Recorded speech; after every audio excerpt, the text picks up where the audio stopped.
आहे AI create करायचा नाहीये, लक्षात घ्या. आपल्याला आपण त्या रेसमध्ये नाहीच की मी एक एआय इंजिन डेव्हलप करतो. जसं आता गुगलनी जेमिनाय काढलाय, चॅट जीपीटी आहे किंवा डीपसीक आहे किंवा परप्लेक्सिटी आहे, तर मी माझं आणखी एक वेगळं काढतो. हे करायचं नाही आपल्याला.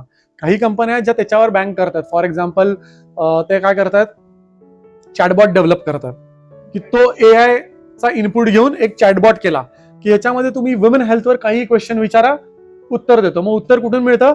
मागं जो एआय बिल्ड केलाय आणि जे मागं प्रचंड मोठा डेटाबेस आहे, याला म्हणतात LLM, large language modules. So large language modules वापरून काही जणांनी ते डेव्हलप केलेत. काही जणांनी ऍस्ट्रोटॉक म्हणजे एआय लावलेला आहे मागं, आणि तुमची बर्थडे टाका, कुंडली टाका, मी तुम्हाला हे करू देतो. सो काही लोक एआय चे सब प्रॉडक्ट डेव्हलप करतात.